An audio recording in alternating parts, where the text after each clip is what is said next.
Hello everyone and welcome back to another AFK journey video. So in this video we're going to be rounding it off with the final hero, which is going to be launching on August 1st with the new patch 143, and this is going to be the one which most people are hyped up about, which is Pandora, the dimensional faction hero. Let's get right into the video and then break down her skills. Gift shall we bestow? Jewelry, trinkets, I'll gladly take whatever you offer. Just don't ask me to go anywhere near that box. Okay, range of 5, that is really important because that is kind of like one of the ranges you really want on a long range hero. Shamira has a problem that she's only a range of 4, so I'm happy to see that definitely right off the bat. They say it holds endless misfortune. Even her hometown was destroyed because of it. Dream Realm, Arena and Dream Realm. Okay, and she's working with Cryonaya, Hypercarry, Shamira, Pang, and Bailran. But okay, Dream Realm is definitely making me interested. We're gonna have to pay close attention to her skills. Pandora once brought disaster to the world. Now, she's all alone, accompanied only by a sliver of hope. When casting her ultimate, Pandora opens her box and lets disaster loose. Everyone on the battlefield, friend or foe, is affected. Those caught in the effect become frightened for a short time and continuously lose HP. After the fright wears off, their attack is reduced. So even your own allies are going to be frightened by her ultimate, and even your own allies are going to be attack debuffed. Very interesting. Pandora's box holds both Calamity and Hope. When casting this skill, Pandora opens her box and unleashes Calamity, causing all units on the battlefield to flee in fright toward their own side, lose health. So I guess because lose health based damage, if that can apply to Dream Realm bosses, maybe that is how she could be useful. When the fright effect wears off, their attack is reduced for a short while. This attack reduction effect can stack up to a set limit. Pandora herself is protected by Hope and is not affected by this skill, so she's not going to be attack debuff or be frightened. Pandora herself is the only one safe. As the box's master, she's protected by Hope. So I guess the reason why she's having synergy with like Pang and Bailran is they can become unaffected, and Pang can actually provide a unaffected shield to all of his allies when they go over a certain amount of energy. And so I guess that is why there's a lot of actually synergy between Pang or Bailran and Pandora.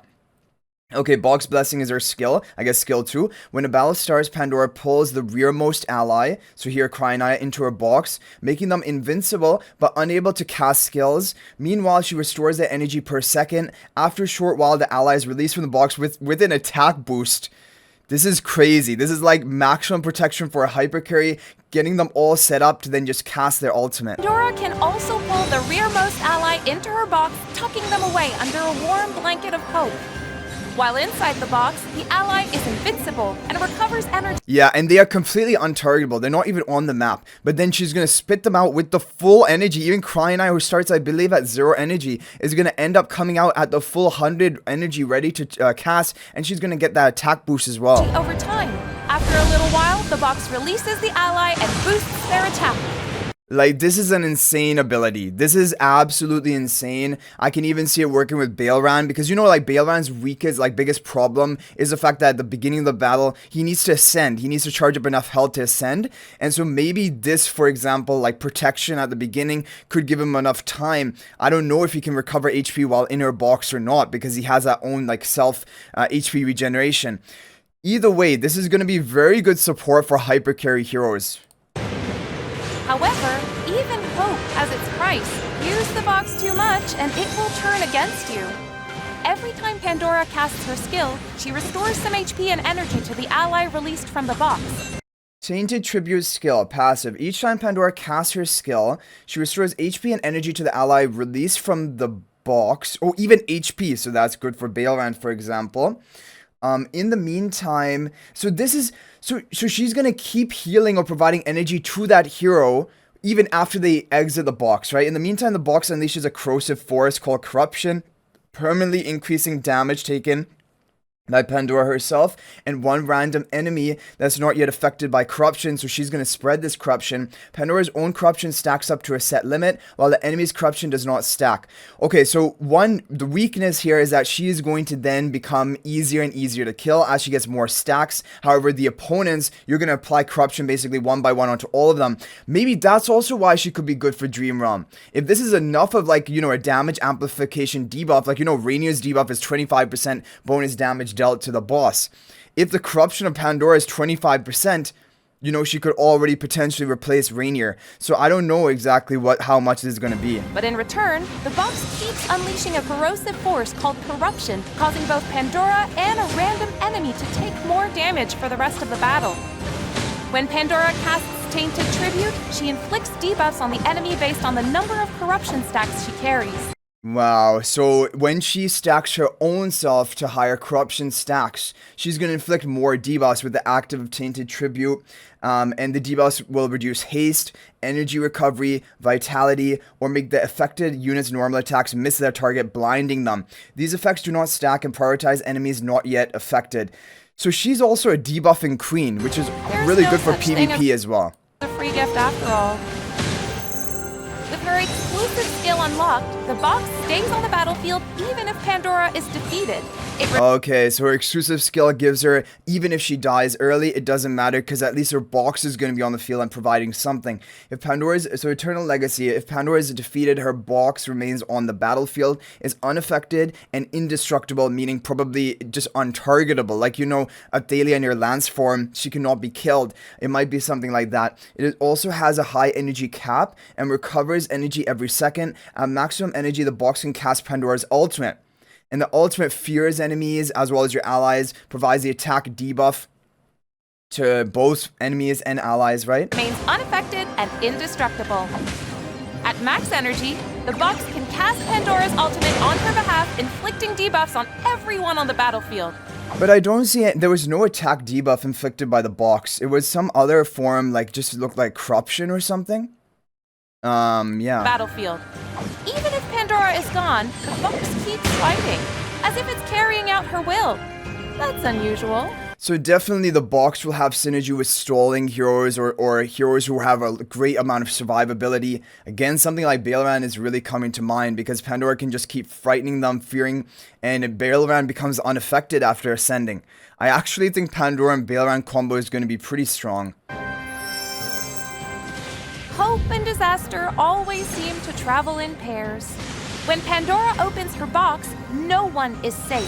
Debuffs Then suffer reduced attack when their fright ends. Okay, box shelter. hit everyone on the battlefield, and they keep coming. Yet one chosen ally, protected by the box, gains powerful buffs under the banner of hope. Even if Pandora is defeated, the box remains, carrying out her will on the battlefield. But I think the box can only recast her ultimate. That is what it said for exclusive skill. I don't think it can recast her other skills that she has. And her ultimate alone just basically has that fear after charging the energy to maximum. But it looked like the energy recharge rate of the box itself is going to be kind of low. So I actually don't know how much value she's going to get after dying, other than in a long drawn out fight. So yeah, maybe AFK stages. Pandora is incredibly versatile, suited to a wide range of combat scenarios. She's great at protecting allies who need time to charge and cast their ultimates. Pandora continuously applies debuffs to everyone on the battlefield. Yeah, unaffected Baelran, unaffected Pang from his shield and shield provided to allies. Including her allies.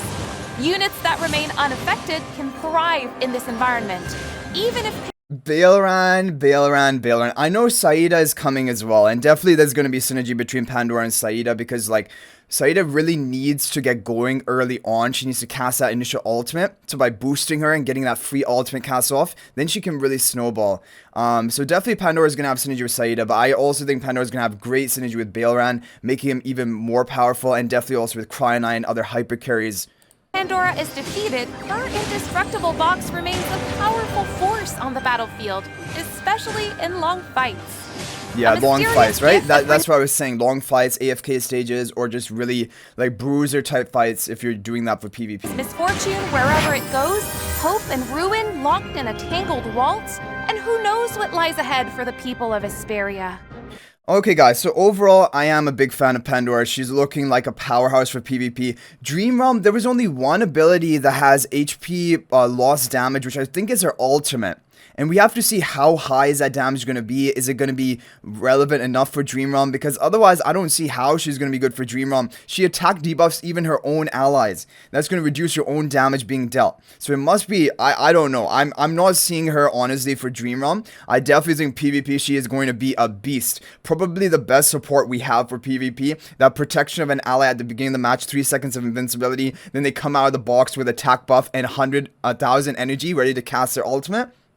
That is insanely powerful. And then also that fearing, that crowd control. Even though it fears your own team, you can just run it with unaffected heroes, such as like Baelran, once he gets his ascension. So I definitely, yeah, she's going to be a beast in PvP. In Dream Realm, I am not convinced at all. For AFK stages, I think, yeah, long drawn out fights potentially. However, the thing is, you're also going to reduce your own attack power. However, I could definitely see her with Baelran. I think her and Baelran in AFK stages, I can definitely see. So overall, she's going to be, yeah, a great hero to recruit. One thing to mention though, I don't know if she's going to be, I don't know exactly how the rate up Banner 4 is going to be. However, there was a customer support message which said that she will be available on wishlist, on your epic recruitment wishlist after her banner ends. So we need to get more confirmation about that, but that is also an interesting thing. So even if you're not able to, for example, even maybe Paragon her highly during this raid up recruitment, I think that after she ends, she will be apparently obtainable through the epic recruitment wishlist, not the all hero recruitment, because you know there's no dimensional slot there. However, for the epic recruitment, apparently that is going to be the case. So anyway guys, let me know your thoughts about Pandora in the comment section down below. Are you excited for her? Are you planning to recruit her? The other good news is that we are going to be getting 2 basically free copies plus from just doing the events. And so getting her to Supreme Plus, you're just going to need another 6 copies and you will be able to get it done. So that is good news. But thanks for watching guys. That's going to be it for this one. Let me know your thoughts in the comment section down below. If you guys are not already subscribed to our YouTube channel, please smash that subscribe button. Also feel free to join my AFK Journey Discord server. There's a link to that in the description of this video. And finally, if you're thinking about making a purchase in AFK Journey, please use my affiliate link for the official Farlight store. There is a link to that in the description of this video and a pinned comment. This is the best way you can support me at no extra cost to you. So thanks for watching. I'll hopefully see you in the next video. And until then, everyone, peace out for now.